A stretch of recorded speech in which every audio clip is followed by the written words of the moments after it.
Hello, I'm Richard Vobes, the Bald Explorer, out on another exploration, and I'm joined today by Richard Suggett. Hello, Richard. Hello, Richard.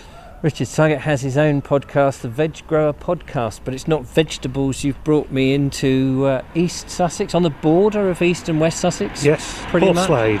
Portslade, near Brighton. Yes. And behind us, we're going to go and visit Portslade Manor. That's right, yes. The Manor House. There was a manor house here back in the Norman times. Right. That's all fallen into ruin. That's right. Which you're going to show me a little bit of. Yeah. And then we're going to go and see what was a later manor house that has been turned into a community project. That's right, yes. So it is actually just up this road. So we're going to stroll up this little lane here. We're north of the A27, and the actual village of Portslade is quite... South of the A27. No, we're north, aren't we? A27's that way. Oh, the 259. 259, yeah. The coastal road, yes. Yeah. That's true. And it's quite rural at this little bit. It is, yes. It's very narrow roads around here.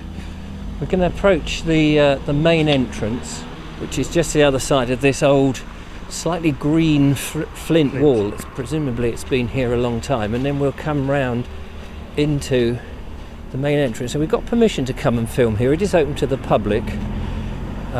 We've got a chapel on the right hand side, and then the main house straight in front of us. So we're going to go round into the garden. So now, Richard, you were keen to bring me here. Why?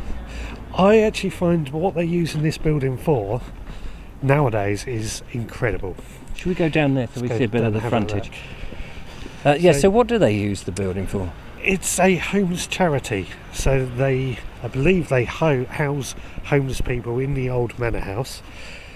They also have set up charity shops in the manor house and the area to fund it all, and give the homeless people something to do, I believe, as well, and projects to keep them going. Oh, right. Oh, that is very laudable. Absolutely. And he says laudable, like Lord of the Manor, you know. Yeah. And there is the front entrance. The house is rendered now in a very sombre colour, but one wonders if it was always like that. Well, the charity is trying to restore the building, I believe, right. So... It's a bit like, I suppose, the Regency townhouse, in that it's being, an old historic building being restored. Yeah.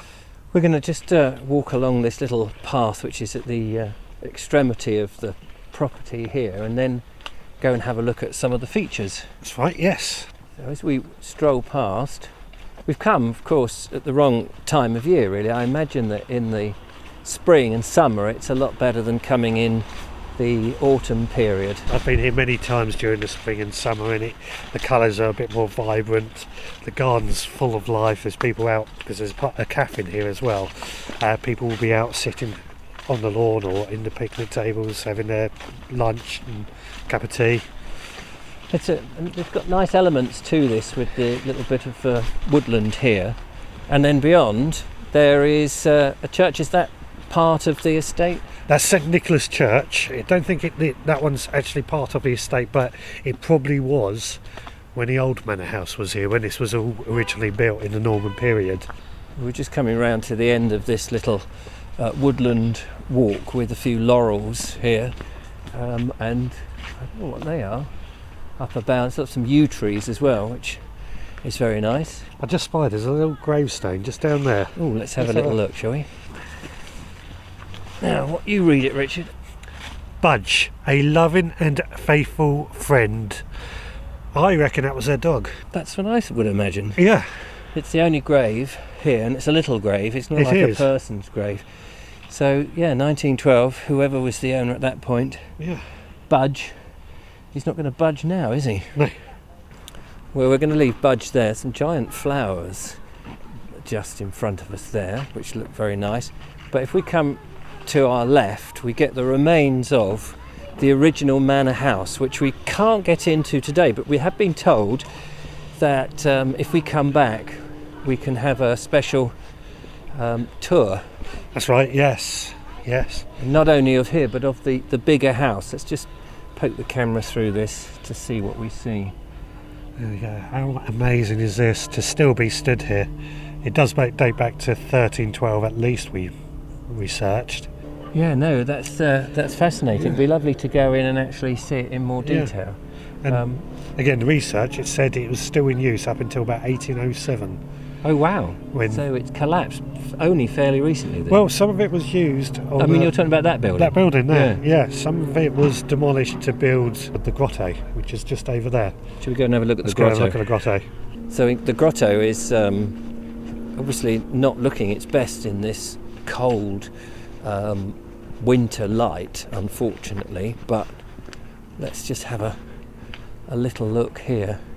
It has got some artwork in there, or figurines, and a little bit of water going through, because grottos were very popular things, weren't they, back in the Victorian, well, and was it the Victorians or the Georgians, end of the Georgians, early Victorians? Yeah, they were very keen on them in their stately homes. Come up to the stairs and we'll see what I imagine must be the east side of the house. Probably, West side. the west side. Probably fair to say not the most prettiest of manor houses, but I gather that this was a school at one time. And a convent at one point as well. Oh right, a convent and a school. So what do they do here now, apart from stuff for the homeless stuff? You've got some interesting buildings on our left. Yes, on the left we have what I believe would have been originally the stables, and that is now a charity shop. Oh right. What sort of things do they do in the charity shop? They've got furniture, so pretty much everything. Right. So when you say a charity shop, I mean like a second-hand furniture, clothes, that sort of thing. We can just probably nip through here and just have a quick peek. And there it is. Let's just poke the camera through the door so that you get a good idea of what we're talking about. Second-hand superstore. There it is. As second-hand stores go, it's pretty big, isn't it? It is, and it's just move away from the door. It's got a lot of things on offer. Yeah, I love these old doors. Oh yeah, look at those. You go back in time with those. Yeah. So they're trying to restore the place. They offer history tours. They do, yeah. It is unusual for Brighton and all around here. I mean, there's so much history here, and a lot of it is buried now with all the modernisation and all the urbanisation, I suppose, and then you do have these gems which are tucked away and almost nobody knows they're here. That's true, certainly with this one. Yeah. So although it's been a little bit vague on this trip, we have been assured that we could come back and actually have a bit more of an insight on the people who used to be here, the history behind the place, and the purpose and more about what it's being used for today. Yeah, it's a reconnaissance today. Yeah, a reconnaissance, that's a good one. It's more of that exploring. So I hope you've enjoyed it, but looking forward to coming back and finding out a lot more. Thanks so much for watching. Take care. Don't forget to follow, like and subscribe, become a patron, support what we do. Thank you, Richard, for bringing me here. Thank you, Richard. An unusual one for me. Yep. But unusual is always good. Till next time, bye-bye.